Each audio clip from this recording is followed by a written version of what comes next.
Hey there, everybody, and welcome to the Android Central Podcast. It is episode number 185 for Friday, May 16th, 2014. Welcome back. Welcome to the show. It's Friday. I have no idea where this week went. I don't know about you guys, but it was like last Friday we just did this, and now it's this Friday. And I think we did some stuff in between. I think we've had a little bit of Android news, but damn, it's been a quick one. So let's just get to it. In Seattle, Andrew Martinick. Oh, if I wasn't muted, I'd be able to say hi. But no, I'm not, so hi. I was going to say you just managed it anyway. Jerry Hildenbrand in West Virginia. Hey, hey, hey. Alex Doby in England. Hey, everyone. And I am Phil Nickinson.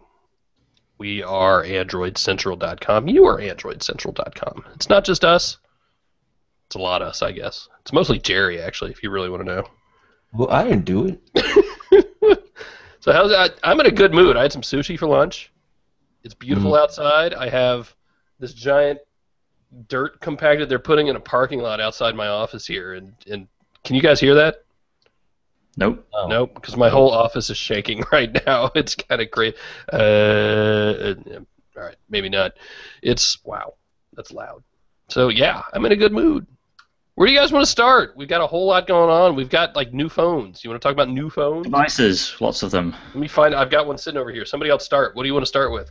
I'm looking at the script, so I'm going on script with the HTC One Mini 2.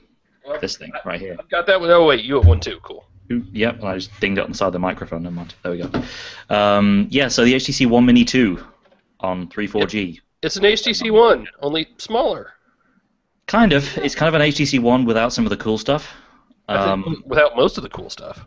Well, you're missing, I guess, talking sort of biased from what I use most on the M8. Motion launch, I'm missing on this. Oh yeah. I guess the camera, although that's kind of a contentious issue because it's not. I mean, let's jump into specs. It's a 13 megapixel camera versus the 4 megapixel ultra pixel, right? So it's not just different; it's going to be better at daylight because it's more megapixels. It's probably going to be worse at low light because you have smaller pixels on the sensor. So there's a bit of weirdness there. You don't have the fancy double tap to unlock stuff. You don't have the duo camera, obviously, but it's a surprising amount of M8 I think has made it across into this thing. What was Jerry going to say? Jerry was going to say something. I was going to say, before we get too far, we got to talk about that name. Yeah, the name is kind of dumb. The Sprint Galaxy S2, Epic 4G Touch. Look at the hell with that phone through. And here's the thing, that they kind of, it goes back to them basically digging a hole for themselves either a year ago with the HTC One or 2 years ago with the HTC One X and One S.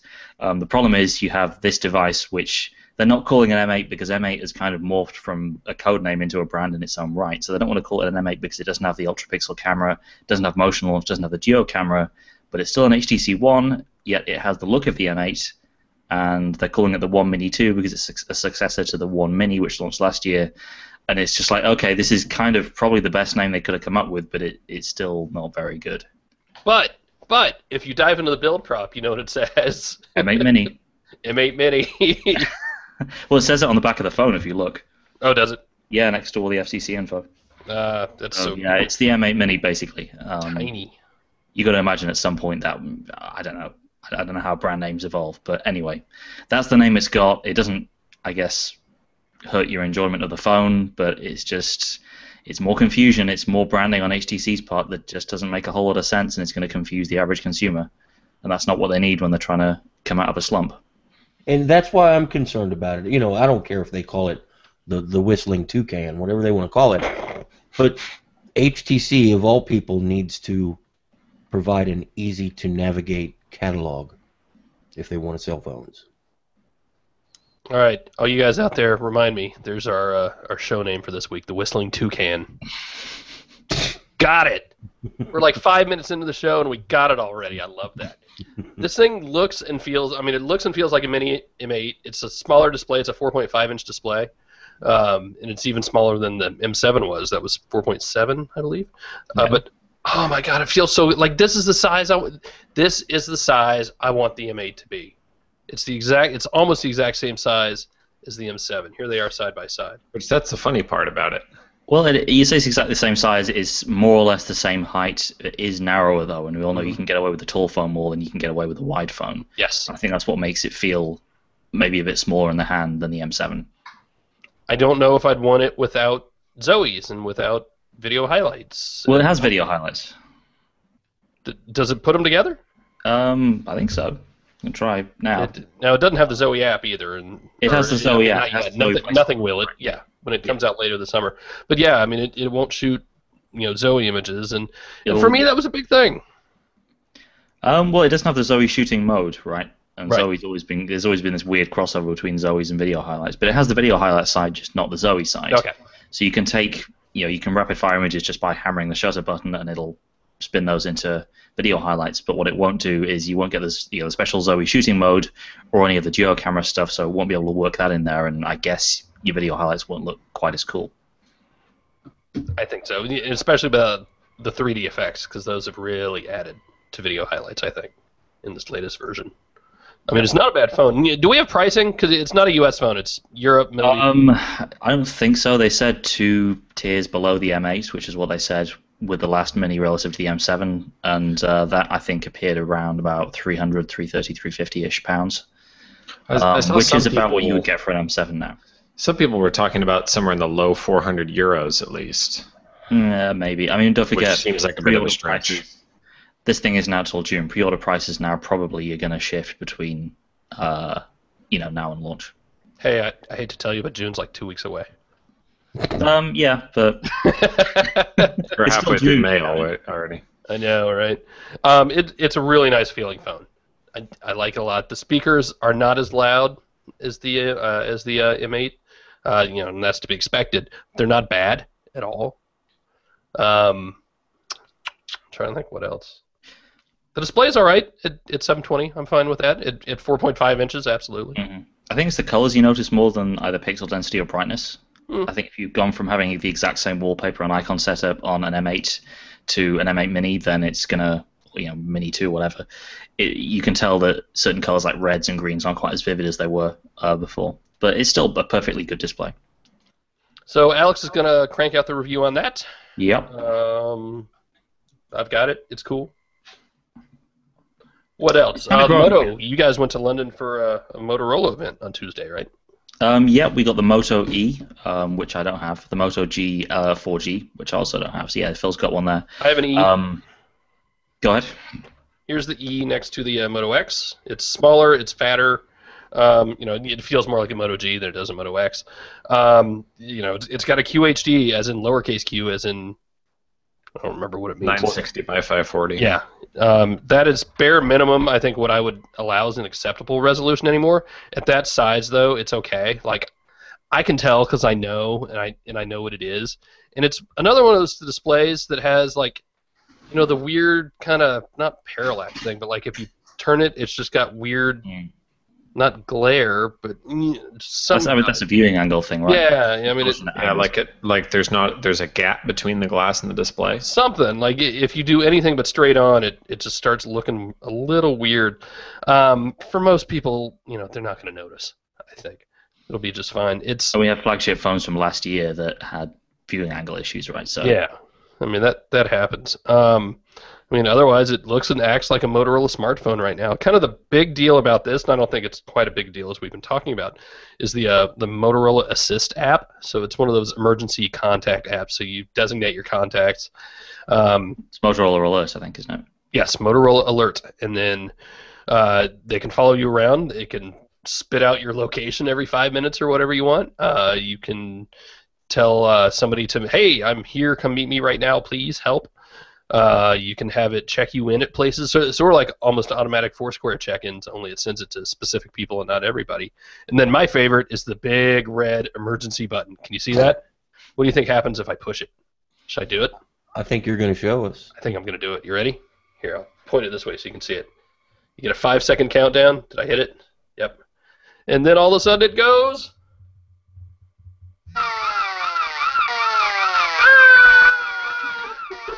We're all going to die. My new ringtone. And you can see I can turn the alarm off if I want. Oh, sorry, I can be quiet now. can you set that as your actual alarm in the morning? That sound? I could, because it's just an MP3 file in the app. So I might do that to my wife and see what happens. What do you Set every alert tone on her device. think? Do it to my kids and really freak them out. So right now, that's only on the Moto E. Let me turn that off. Actually, when I first tested it yesterday, I put my wife in as the contact. I was like, all right, I'll put her in the contact so I don't scare anybody, forgetting that I didn't tell her what I was doing. And fortunately, she didn't, bother checking it till later. So I mean, she gets these text messages saying, "Phil is in trouble," blah blah blah, and she turns around and I'm just sitting there at the kitchen table after dinner. She's like, "What are you doing?" And I'm fine, thanks. So actually, I put myself in as the contact today as I was doing more testing. So word to the wise: if you designate an emergency contact, tell them you did it. Okay, Phil, when that comes out for the Moto X, you can ignore all the Jerry's in danger posts. So, and that's the thing, right? You can really screw with people with this. Asking about the Moto X, it does actually work just fine on that. It's not available in the Play Store for it yet, and I don't know why. I'm not sure what they're waiting on. I don't know if they're testing or what. But anyway, the APK works just fine. So I was curious. Yeah, I mean, it's the price point more than anything, right? What is it, 150 pounds?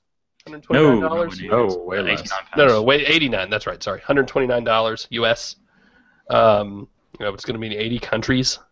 The question is, do you get this or do you get a Moto G? Well, the kind of person that isn't necessarily going to, who doesn't really want to spend the extra $50. Yeah, it's a third less than the Moto G. I don't think that's the question, Phil. Oh yeah. I think the question is, do you buy the $79 Firefox phone or the Moto E? Ooh. It just killed all these other people that are using alternative operating systems and making phones between $75 and $100 because you know what you're getting mostly with that little Motorola Android phone, and it's $19 more in the U.S. I would spend the extra $50 if it was me and get the Moto G. So would I, but that's because we're nerds. I think it's like if you think about it as a proportion of the cost, it is much higher, and it is, I think, aimed for people who wouldn't see that jump to the Moto G as value for money, right, for the way they use the phone. No, I get that. It could be the jump between not buying a phone and then buying a phone rather than I'm already planning to buy a phone and I'm going to save some money. I think it's more of a, you coming from your 4-year-old phone or some Series 40 device or, like Jerry said, a Firefox device or something like that.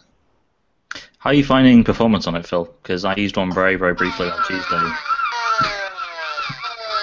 And, what? Sorry, I couldn't hear you. I'm under attack. Phil is in trouble. I'm calling your wife to come take that away from you. Man, who am I going to put on there next? I should put Kevin on there. Oh, God, yes, all of us should. Phil is in trouble. What are you doing? That's going to be so much fun. Sorry, what was the question? Somebody had a question. Yeah, how are you finding performance compared to the G? Because I kind of couldn't really tell any difference when I was playing with the phones at the event. I don't really think I have either. I think any sort of lag I've seen so far was just like the normal, holy crap, the phone's setting up all the things, so it's going to struggle a little bit. I want to put some games on there and see what happens. Like I want to put Monument Valley and see if that'll run at all, or if it just melts it. So we'll see. I don't know. We're going to see how in-depth a review we do on this guy, but I like it. It's cool. It's different. I mean, it's not that different. Oh, by the way, the shells come off. So I ordered a couple of those because I want to see what a black one looks like with a white shell. Come on. Neat. Ow. There. Oh, that hurts. So anyway, that comes off. They have different colors. Micro SD slot. Can't take the battery out. I'm fine with that. So yeah, I mean, it's a $129 phone, guys. It's pretty cool. If you want to see what a black one looks with a white shell, Phil, you could check out our hands-on video at AndroidCentral.com. Ah, sweet. Did you do that? Yep. Well, fine. Just steal my thunder. I get it. What else? Moto G with LTE. Yes. Well, we're still on that. Go for it. So it's a Moto G with LTE. I mean, it's a little bit more expensive, I guess, because you're paying for the cost of the tech to get it in there, the cost of licensing LTE stuff to put in the phone. It also has an SD card, which I think is kind of a big deal because the base model was limited to 8 gigs, which once you've got stuff updated, isn't really a whole lot of anything. So yeah, Google it still technically owns Motorola, so make of the decision to put an SD card in that what you will. But I think it's a step in the right direction for that kind of phone because especially the market it's aimed at.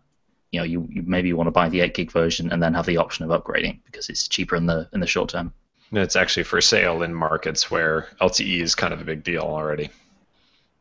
So $219 for Moto G with 4G, or $349 for Moto X. Bingo. Or $300 for a Moto X when they're on sale. Yeah, I mean, and they're on sale like all the time. But looking at the website right now, $349. That's a tough one. Those are some good. I think they've done a really good job ranging out those price points. Right, it's not quite a no-brainer in either direction. Yeah, they can serve different markets for sure. Well, yeah, they're making us think. We can't just spit out an answer, yes, no, based on price. You have to sit back and think. That means they've done their homework. My answer to that is always spend a little more than you think you want to, because in the long run you're going to feel better about it. Like you're going to get a better buy out of it. It's not 100% always true, and I get that it's not always possible. But for me, that's how I've always done it. Like I always buy a slightly larger hard drive than I think I'm going to want. Always buy more RAM than you think you'll want. Just because it'll last you that much longer theoretically. My answer is always Moto X. Fine. Alex finally has the Desire 816. Do you call it the 816 or the 816? Is very specifically the 816, not the 816. Don't ask me why. Okay. But yeah, it's the Desire 816. And it's so we got the Mini 2 here. This is very similar internals to that, but in a much larger device. So it's got a 5.5-inch display, kind of plastic construction. So there's a kind of a big difference between this and HTC's higher end stuff in terms of just the look and the feel. Matte plastic around the outside, glossy plastic on the back, and yes, it is kind of a fingerprint magnet.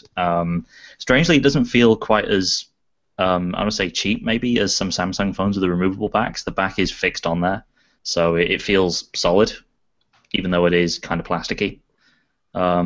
And yeah, it has a power button in possibly the most awkward place for a right-handed person to use it, way up at the top here on the left corner right at the top. So there's that. I'm kind of surprised how much I'm liking this phone, though.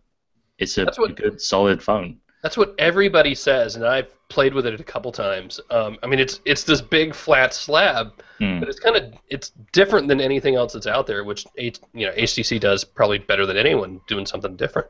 It's big, it's flat, but you look at it, you're just like, that's simple, but it works, yeah. Yeah. I mean, I played all of Monument Valley on this thing with the big screen, the front-facing speakers. Fantastic experience on what is a mid-range phone now. Yeah. So I like it. I'm going to spend more time with it. We're going to do a review. And yeah, I think it's out in China. China has the version with Sense 5, which I think is getting updated. Europe will be getting Sense 6 version, which I have here. And the US will be getting nothing! Nothing for us. Which is too bad, but we're used to it. So, you guys want to do some Q&A? Do it.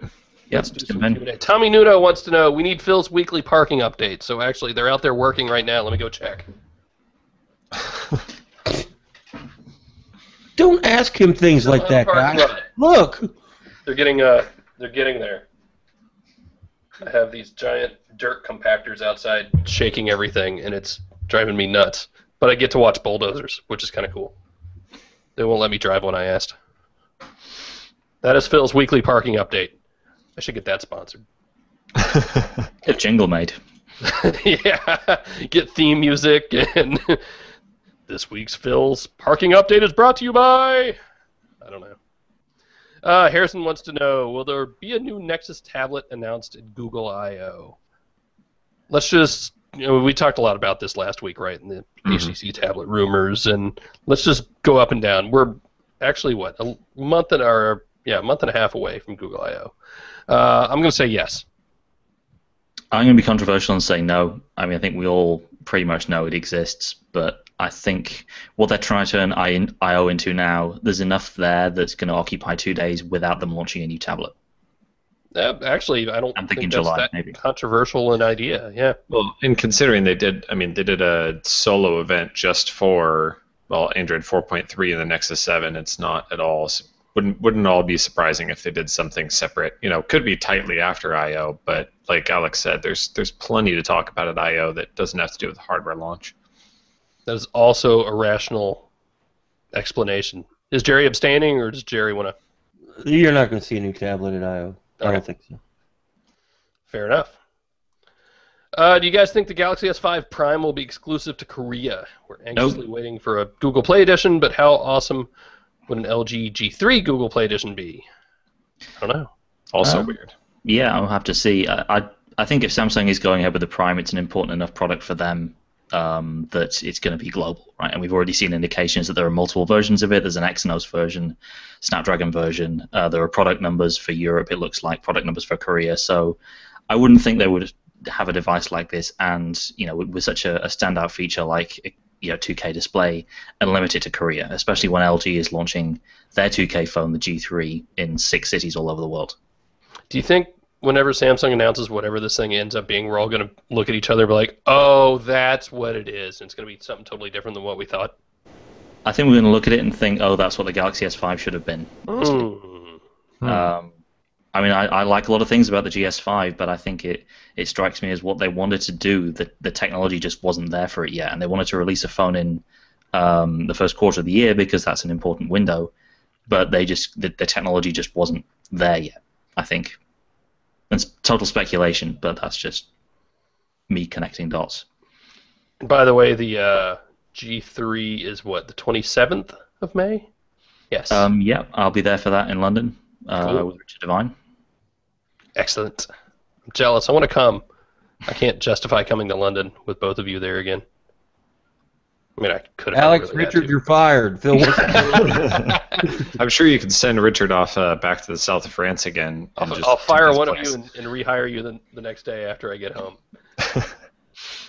Pablo wants to know, so with the release of the Moto E, do you think the $50 smartphone is still in the pipeline? And if it is, what specs do you guys expect from it? I don't think $50 is No. going to happen. I don't think you can meet that price point once you pay for all the parts and the labor. I was thinking about yet. that this week, actually. Yeah, not at launch, anyways. Because people like to complain that, when we say we understand why phones cost what they do and why certain components are used and specs aren't necessarily as high as it's everybody would like them to be, right? I decided it's like a restaurant, actually. I mean, you can make whatever the hell you want, right? A restaurant can make anything it wants to, but it still has to sell it and still has to buy the ingredients and it still has to have somebody make the make the meal, make the dish, put it all together. And smartphone, I mean, that's oversimplification, but it's very much the same thing, right? And at the end of the day, somebody has to pay for that. And if they're not willing to pay, that much, or if it costs too much to make it in the first place, then what's it matter? And we don't. You've been in a factory in South Korea where they assemble these parts. We tend to forget just how much labor and cost is involved there. Yep. That's probably the largest portion of a smartphone's cost is getting it manufactured and assembled. I don't want to say not counting the R&D that goes into that. Right. This is why you look at these bill of materials reports that say a smartphone only costs $100 or $200 in terms of just the stuff that's there that you can see. Doesn't count all these hidden costs like manufacturing costs, labor costs. Those stories are such crap. We've seen like 3 of them for Google Glass, and it's like, you're going to keep writing those, really? No, I mean, and I don't want to say who, but I know an engineer. I talked to a lead engineer for a smartphone manufacturer that says, I used to work for this group. Now I work for this group, and my hands are in different positions on purpose, right? Now I work for this higher group because I couldn't hit the price. Like, I just could not make a smartphone at the price point they were trying to constrain me to. So they made me go make nicer ones. and that's when it really made sense. It's like, oh, like there really is this finite number they have to hit. So I get it. I also get why it's frustrating. Why can't we have all the nice things? When you're talking about something like a $50 phone, the margins, like we say, are so thin that you're going to have to sell millions upon millions upon millions of those things just to, make it worth your while. Say you could make a $50 phone or a $40 phone with 5% margins or something. Is it going to be worth your time in the end? I mean, you have to. There's a cost associated having that much money tied up in something, even if it is going to be profitable in the end, that they could put towards something else that could have higher margins. I think eventually technology will just take care of that problem, though. Sorry, keep on interrupting, Jerry. I was just going to tell Andrew, I'm willing to bet you can't build a smartphone for $50. Maybe $50, but not a penny less. I don't see how you can pay for the equipment that you're using to pump out the plastic parts, the people that are standing in the line to snap it all together. That all costs money. I don't see how you can do it for $50, let alone with the parts that you have to buy that you're putting together. I just don't think it's possible. Fair enough. Let's do one more question. Let's see. I want to bump down a little bit. Bounced away from how cool would a Google Play Edition G3 be? I think it'd be cool as a Google Play Edition of anything else. And yeah, that said, generally we kind of hate on LG software more than anything, right? That's where I was going with it. Okay. So, I see what you're saying there, sure. You think we'd see another LG Google Play Edition so quick after the last one? I don't know. But they've only, I mean, they've done the Nexuses and then they did the G-Pad 8.3, but that wasn't really that big of a deal at all for them, it doesn't seem. As a product, anyways. Yeah. I don't know. We'll see. I'm still not. I still think even UI notwithstanding, there's still so much, and I hate saying value add. That doesn't mean anything to me.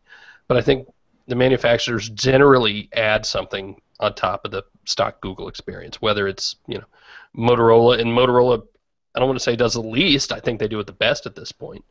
And I tell you, I've been using the Galaxy S5 all week now, and there's a lot of that I like that is even easier than HTC, and I think there's a lot that Motorola has done. Go back and read what I wrote about Motorola Alert, and just in the setup of that app is so simple, and it feels and looks very hollow, right? HOLO, if it's your first time hearing that. And it's one of those things that like HTC tries to design itself to simplicity. Motorola's just being simple. Does that make sense? Mm-hmm. So I mean, there's something to be said for that. I think you can add on top of a Nexus experience or a Google Play experience device.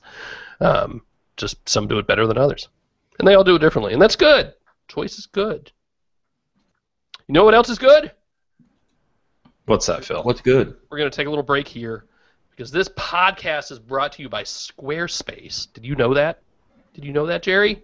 I do now. You do now.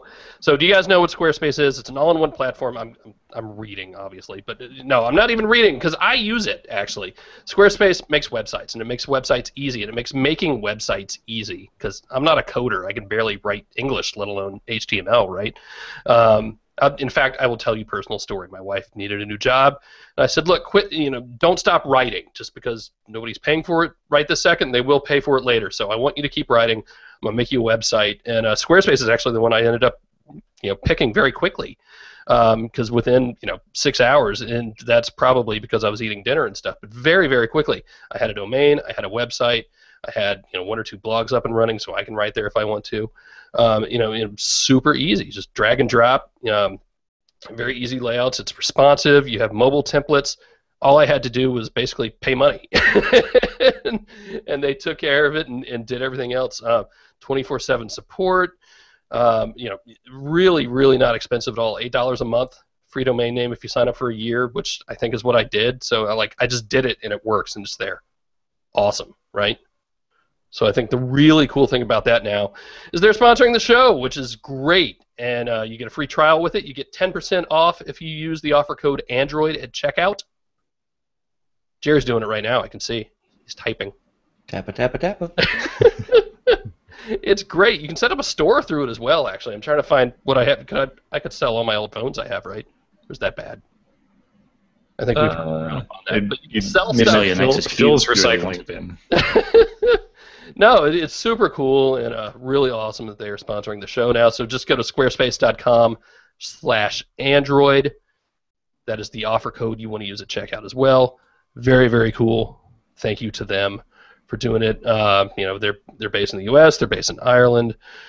Just really, really cool service. I like it a lot. I use it. I used it long ago. So, and with that, back to the show. What's next? What do you guys want to talk about? You want to talk about all these cool apps we got this week? Start somewhere. I think Alex mentioned Monument Valley, right? Yeah, sure did. That's kind of where you need to start, right? That was a pretty huge deal. Yeah, it's been out on iOS for, what, a month or two? The big deal about that, it's using the Unity engine. Jerry, can you explain to me, like, we hear about graphics engines all the time, but what is it about Unity that's cool? Why is having it on Android kind of a big deal? Well, having it on Android's a big deal because it's easier for developers to make games that we all know and love. It's something that the developers use. They put in their SDK, and it has pre-built functions in the engine for physics and motion, and all of that's already done for the developers. They don't have to write millions of lines of code to tell you how something will bounce if you throw it against the wall, or how to throw it, or how to know how fast it's going based on how hard you threw it with whatever mechanisms in the game. The engine does all that for you. Unity was a big hit on iOS, and some very immersive games use Unity, big high-tech 3D games, and some other games that are not, your sword and slash hacker style games like Monument Valley. They use Unity. It's very scalable. It works good, and seeing it on Android means that we can expect better games with less development time, and that gives developers more time to focus on things like a storyline or gameplay graphics and stuff to make it even better. And it means you see maybe a month turnaround from launching on iOS to launching on Android, as opposed to months, or even years. Just less work, right? Yep. It's a great game. I agree it's a little short. Is it a little short for being $3 or $4? I don't know. I think that's a little subjective. I had a great time playing it. I think it's really well done. I have absolutely no problem paying $4 for this game, even if I finished it on the first day. No, it's short, but it doesn't overstay its welcome, I think. And if the biggest criticism of a game is that there isn't, is that you want more of it, then that's a good problem to have. Because they can always add more. Yeah, I think they've talked about maybe doing that for the iOS version already. I didn't particularly care for the game. It's not my style, but I've still more than happily paid $4 for it. It's worth $4 just to check out to see if I liked it or not. It was worth $4. And by the way, I mentioned I was going to put it on the Moto E and see what it does. It's running just fine. Cool. Now it's on the first level. We'll see what happens as you get more chapters in, but that's good to see. Hey, it doesn't work on art. I saw people. They need to fix it so it works on art. No, yes, at some point Unity will work on art. At some point everything will work on art. If it doesn't right now, that's just the way it is. Well, that means it sucks. Uninstall. Oh, stop it. 1 star in the market. No art, no buy. Get your refund. Go spend it on some fries at McDonald's. It'll do better for you. That and that was my answer to anyone who said it was too short. It was like, look, that cup of coffee you had this morning, how long did that last you? Good point. Good point. If I do say so myself. Great game. Go try it if you haven't. Monument Valley. What else? Actually, this is probably one of the bigger stories, I think, this week. Google Play is now taking PayPal for payment. Apparently, I'm the only one who thinks that's a big deal. It's a big deal, I think, for spreading the reach of Google Play in countries where maybe Google's own payment stuff wasn't around. Mm-hmm. It's good stuff for developers in that respect, I think. I mean, we're already... for the rest of us. us, the group of us anyway, we're locked into, well, not locked into, but we're already into Google Wallet, and we're completely into that. Have our Google Play balances. We're using it every month for all of these different apps and our subscriptions to Google Play Music and all that stuff. But for somebody, I think of it as somebody that's coming in day one.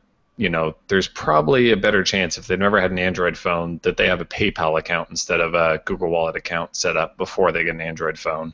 And this is one less barrier in the way when they go to pull open to buy that book or an app or something. They say, oh, I just plug in my PayPal details here instead of signing up for a Google Wallet account, manually editing a credit card that time. Or if you don't have a credit card for whatever reason, now you won't have to. I'm going to go the opposite side. Yep. Having been a victim of one of the recent high-profile credit card company hack things, if you, like Phil said, if you have a credit card or you want to use carrier billing, if you can set up Google Play to just direct bill you, and with one of the methods that it bills you, and cut out another company that is handling and processing your payments, that's what you should do. I get that PayPal is convenient, and this doesn't go for developers. If you're a developer, you may want access to PayPal funding, and being able to bring income into PayPal. I don't know how that works yet, but for normal users, if you have a credit or debit card, I still say you're better off just directly entering it in Google Play. Only one person to worry about losing your data. Even better than carrier billing? Carrier billing adds another level, but carrier billing also keeps your credit card out of it. I don't use carrier billing because I never remember which carrier I'm using when I'm in the Play Store. But if you wanted to use carrier billing to not have to enter a credit card, I couldn't argue against that. Well, I mean, if you want to go all the way, just go buy a $50 Google Play card next time you're at whatever store and just load it up that way instead. I mean, I kind of think of it as a way, like I said, if you already have the PayPal account, now your credit card's in PayPal instead of now in PayPal and Google Wallet. So it's kind of like whatever you had first, now it's less of a barrier because, the first time that somebody powers on the Android phone and they go to buy an app, maybe they don't have their credit card handy, right that minute, and that's a lost sale for Google usually because, they can't, purchase that at that time, and they can add it to a wish list or whatever and never come back to it, or they can just put in their PayPal credentials and buy it right then and there. I'm kind of not crazy about how, like, I sign in with my Smartphone Experts account. It's always the second thing I do with a new phone, and then it's like, hey, do you want to add a credit card to this? Every single time. It's like, no. Hey, would you like to join Google Plus? Yeah, I really don't want to this time. Thanks. I don't know. That's just me. I'm still playing Monument Valley here on the Moto E, by the way. It hasn't melted yet. How's that going for you? Speaking of money and stuff, Andrew got to play with BillGuard, which is kind of a pretty important app, right? Yeah, it's kind of very interesting. I hadn't really the name when they came to me to look at it ahead of release. The name, I had heard of it, but I'd never used the app, and it's kind of like one of these all-encompassing finance apps that takes in all of your different accounts. You have multiple credit cards and checking accounts and investment accounts and things like that, and gives you like one of these overviews where you can see where's all my money coming from, where is it going.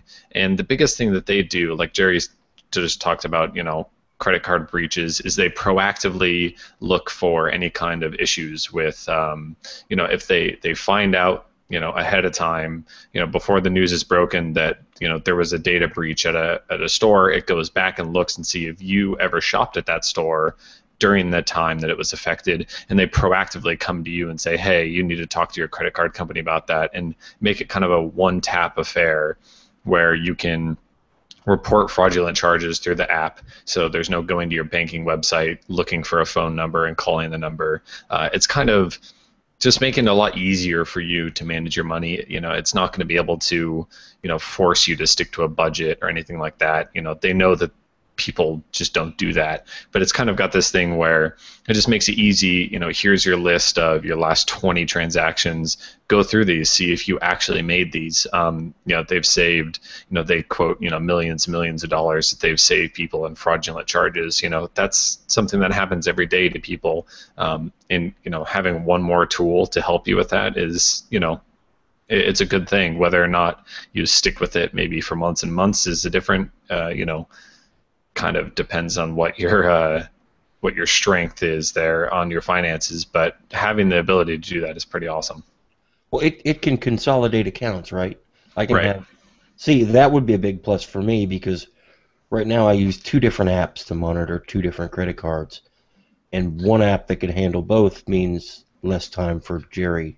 Right, and all the major banks have their own apps and things like that, but they're not always the best experiences. Right. This is actually a really good experience, and it's smooth and well designed. I referred to it as drawing a lot of design ideas from just leading apps overall, not just finance apps. All right, which- you convinced me. So it's very useful as far as where's all my money at, where is it going. It's something good to know. We all know we should be doing it, but we don't do it.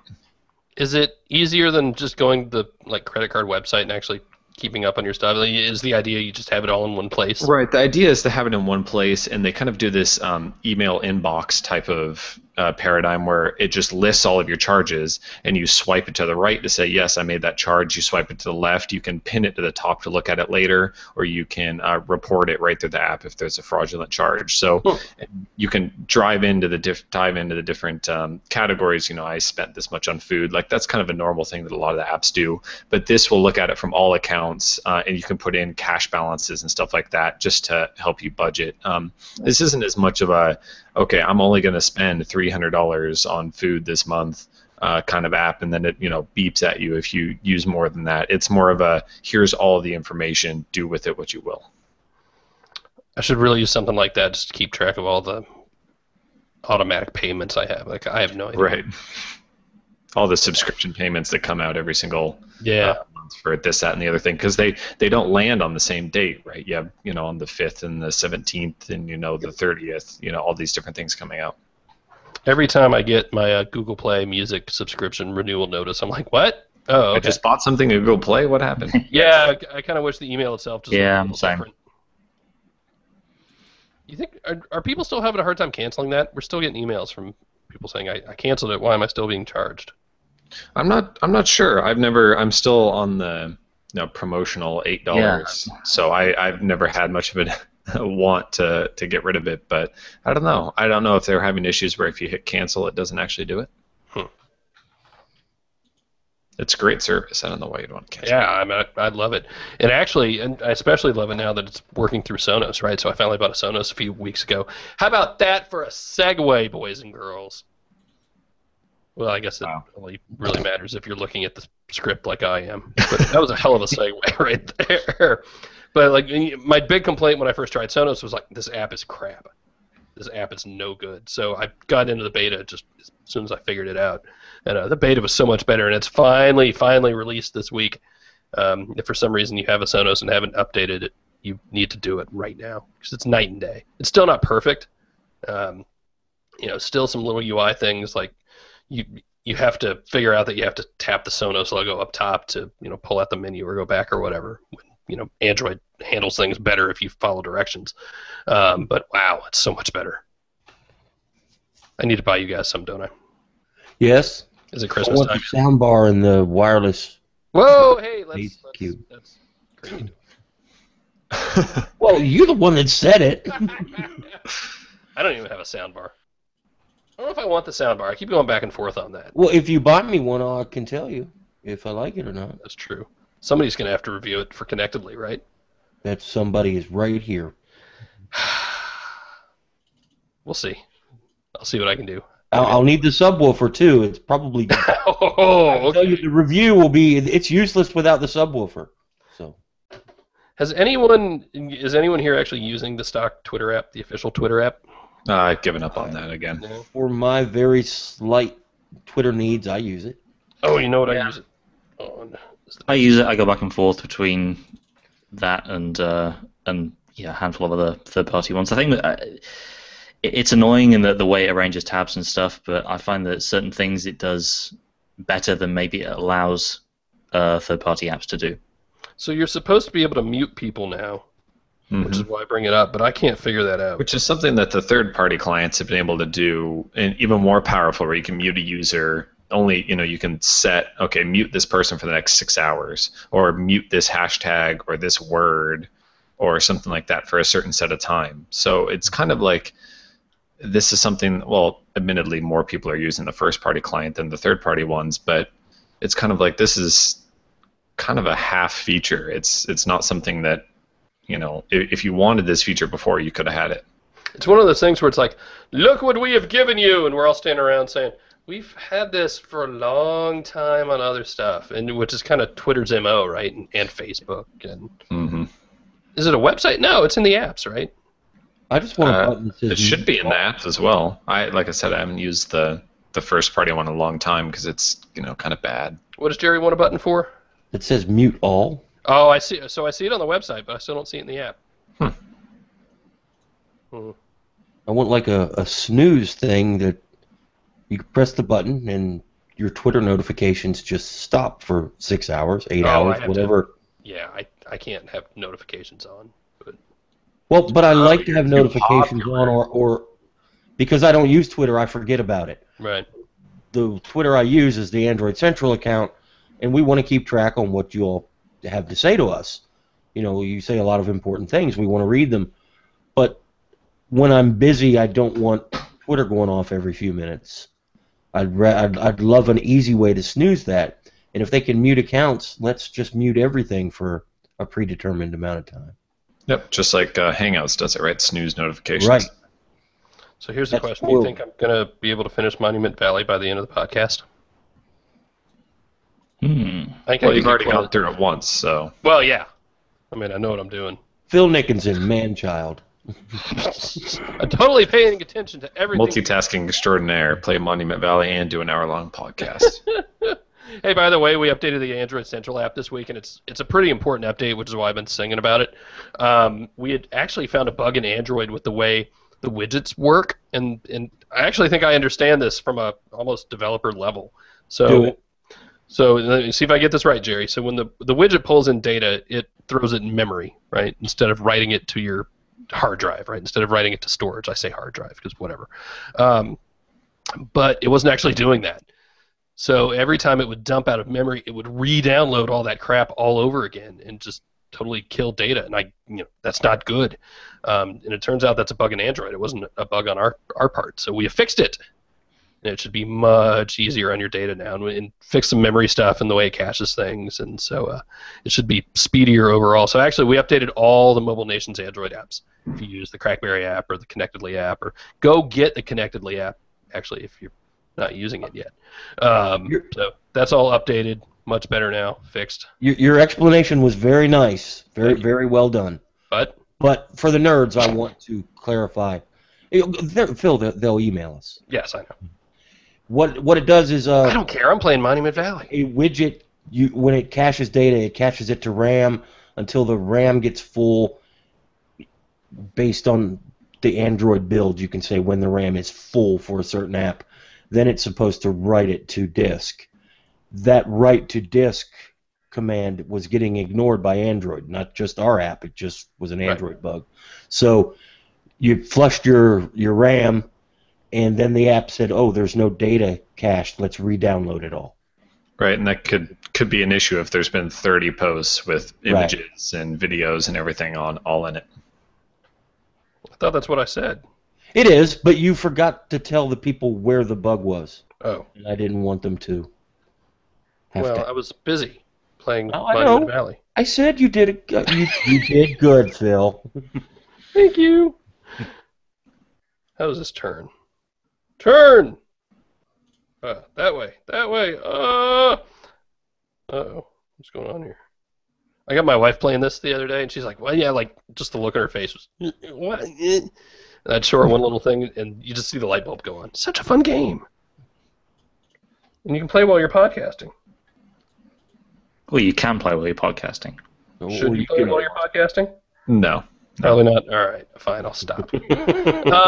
Any other app stuff you guys want to talk about? Grand Theft Auto 3, Vice City, and Big San Andreas deal, are all actually. Fire. I thought that was a big deal. Yeah, because I mean, Fire TV is really good for games, guys.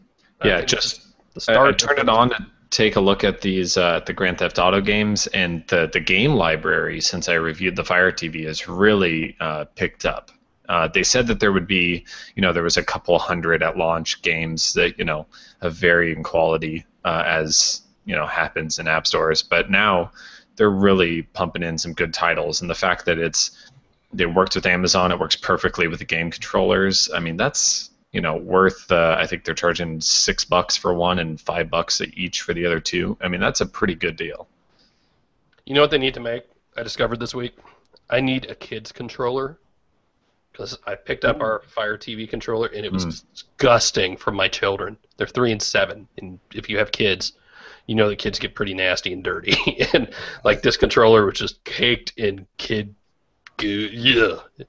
I took it to the sink and had to hose it off. Ugh. It was disgusting. I want a kid controller, a kid-friendly controller. You just want a second controller, one that says "Dad only" on the back. Can you buy a second? That's a good question actually, because a lot of the stuff we're playing is 2-player. Yeah, you can buy up to. Can you buy a second one? You can run. I think some of the games support up to 6 controllers. No, Yeah. but like the little remote, not just a game controller. Oh, I don't think you can buy an extra remote. You can buy the game controller though. Let me look.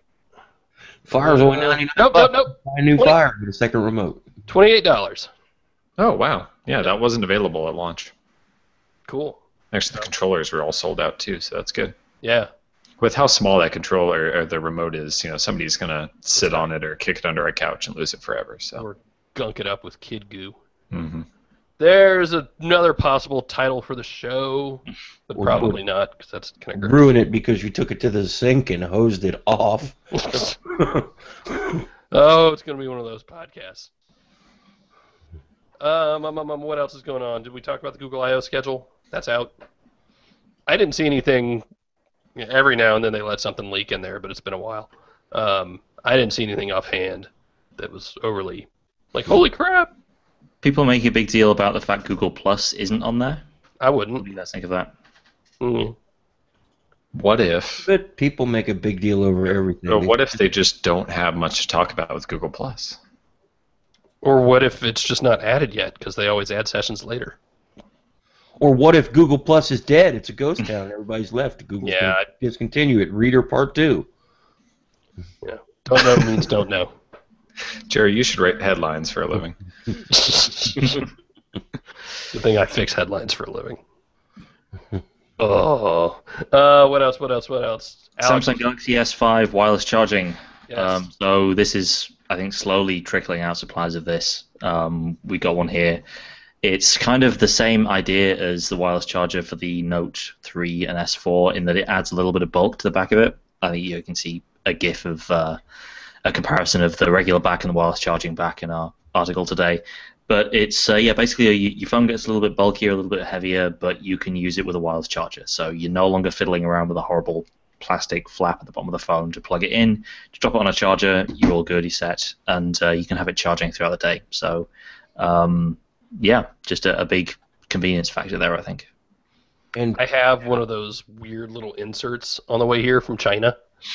See, my problem with those is you put those in the back, they risk sort of bulging out the back, and like they would. I think I used one with the either the S3 or the S4. Oh, did you? Very, very briefly, because it kind of, it actually bent the shape of the back.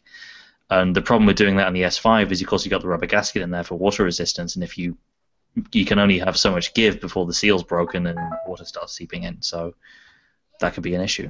Yeah, I've never used one before, so we'll see how well it works, if it works at all. So that was kind of my... bad on you, Samsung, for not putting that in. I'm sorry. Well, they didn't put it in because I guess of the thickness factor. If you want to have a removable back, if you want to have a removable... But if they had battery- put it in, If they had you wouldn't designed have the phone around the idea that the Qi would be in there. Yeah, but then again, are they going to design the phone around that, or are they going to design the phone around removable everything, which is... I don't know. I can kind of see why they... I care less that it's thicker and more that it wasn't available at launch, or even now. a few Or weeks yeah, later. or even now, yeah. Yeah, just because the flap on the door it's a pain. And just USB ports in general, and plugging in your phone every night is a pain. I mean, you get spoiled, but yeah, it should have been available at launch.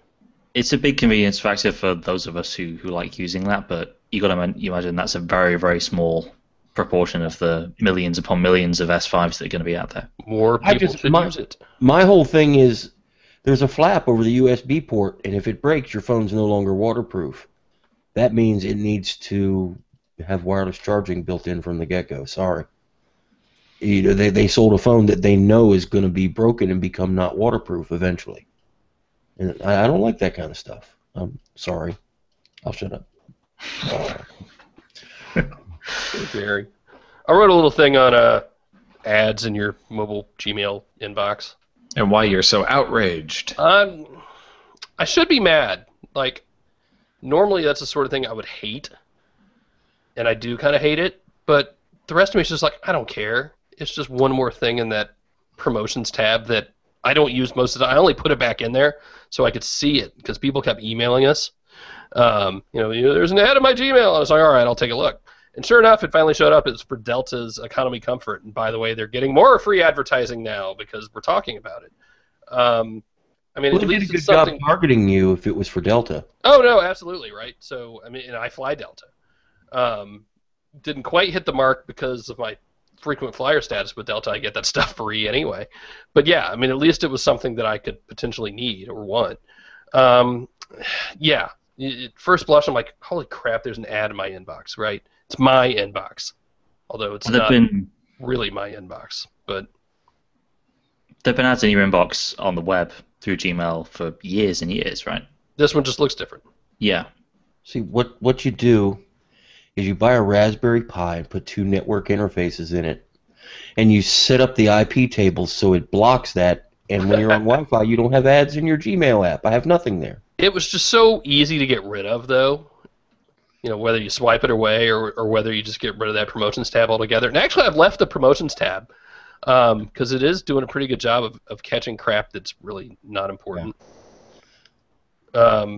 But yeah, I don't know. It's been an interesting discussion, and that was the point of the whole thing. Like, if it bothers you, awesome. I'm glad it does, and you should speak out against it. If it doesn't bother you, I think I'm okay with that too, just because it's such a small thing, and I have more important things to worry about than one more piece of junk in my inbox, whether it's from Google or whether it's from somebody else. To me, it's just not that big a deal.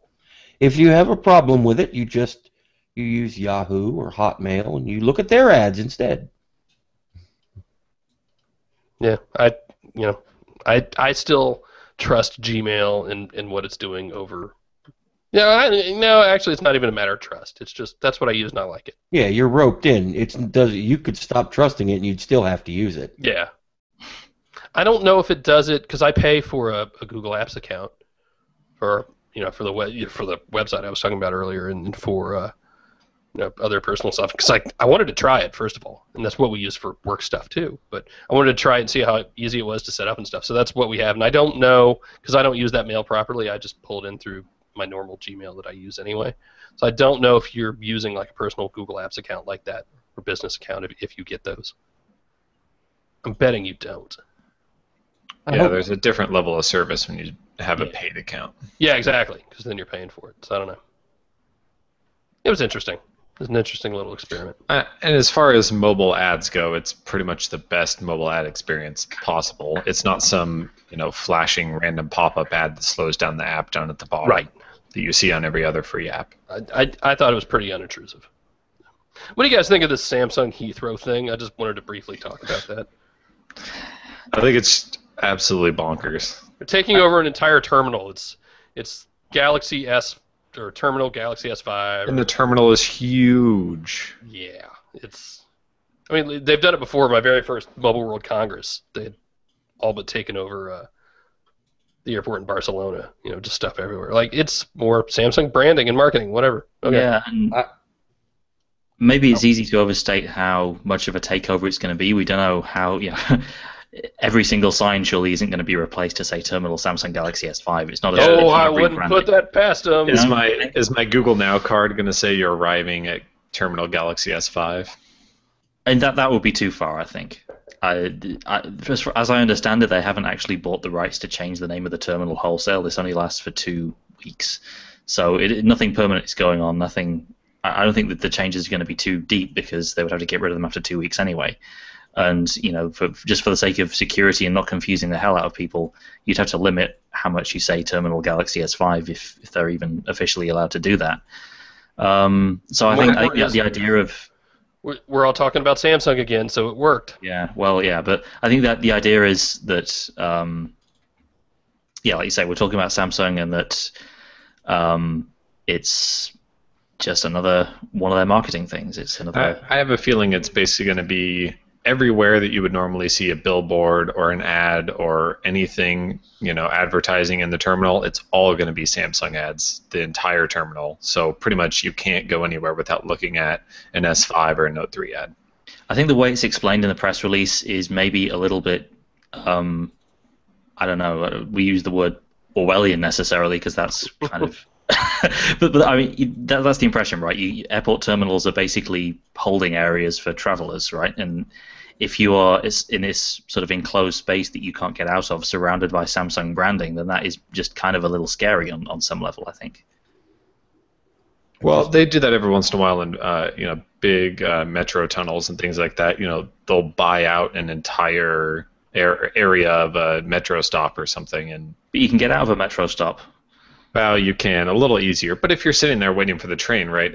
You have no choice but to look at the Apple ad or the Samsung ad or whatever. This is just on a grander scale, being an entire terminal. And I think universally, everyone who writes in this space, who I've seen talk about this, is against it, just because feel like we've been beaten over the head. I think to normal people, it's not going to be a big deal at all. They're not, even if they notice. Before. Yeah. I think the reality of this is going to be a lot less crazy and beating people over the head with branding than the impression given by this press release today. Yeah. I just wish they had taken that money and bought another user interface designer instead. Or spent it on Qi charging coils for the S5. And actually, didn't they oust one of the head designers for the Galaxy S5? Well, supposedly there was some disagreement over what actually happened. Samsung, really? I think Samsung's line was that the person below him had been promoted. He was moving on to look at the overall design strategy through leading their design group. But the report out of, I think it was the Wall Street Journal, maybe another newspaper, I forget, but it was basically that he'd offered his resignation after reaction to the GS5's design was less than perfect. It's one of those things, and we talked about this, a couple weeks ago with HTC when they were, losing a couple people in 1 week. So much inside baseball for that sort of thing, and especially for a company like Samsung that's so huge, and I don't even pretend to begin to understand the culture of a company like that. Be it for the size of the company or an Asian company like that. I would just caution against reading a little too much into that, or reading what you want to into it.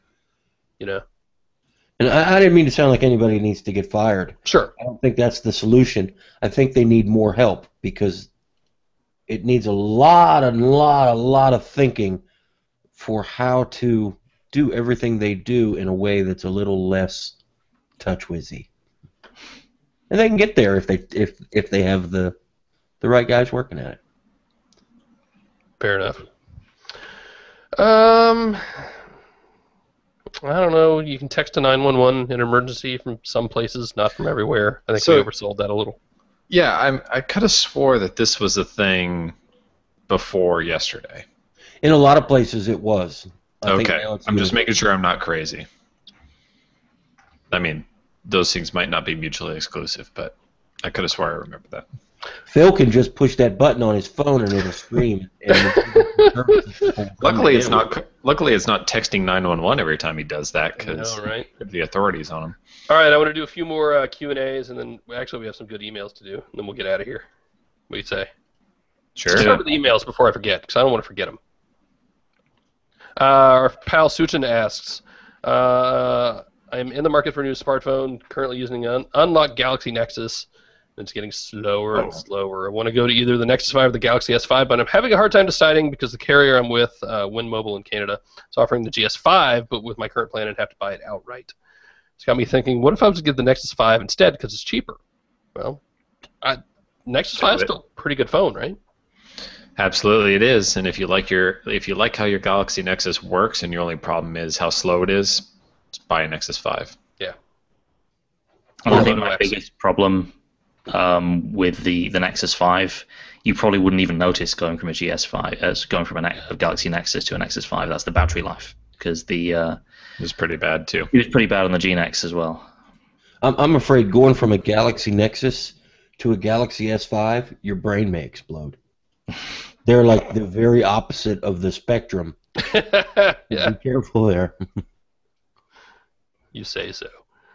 I had an interesting question today from Toby. He's asked, any suggestions on how to clean the back of a Moto X? I have a royal blue back. It's getting very dirty around the edges. I've tried Windex as well as alcohol to no effect. Any suggestions? Yes, don't use Windex and don't use alcohol. Is there anything worse to clean a phone than those two? Alcohol wouldn't be terrible as long as you're not like dousing it in it because it evaporates so quickly. Windex, very bad idea. I found with the developer edition, but this is because it's white, so I may be way off base. Those Magic Eraser Mr. Clean sponge thingies do a pretty good job, but they may be bleaching it, so... Yeah, I think those are only for light or white surfaces. I have heard of people using that on the blue one, I think, either the blue or the yellow. I would definitely look around on forums and see what people suggest, I think, but that is one possibility. But that's the problem with the soft touch back on the Moto X feels really, really nice. But unless you have black, it absorbs dirt color, kid goo, whatever that's called. What's it called, Phil? Kid goo? I believe you're thinking of Whistling Toucan. What was the show name? I forget. See, no, somebody has to remind me.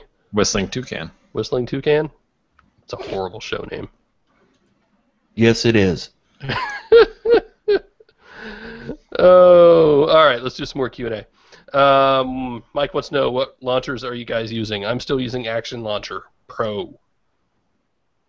Google Now Launcher.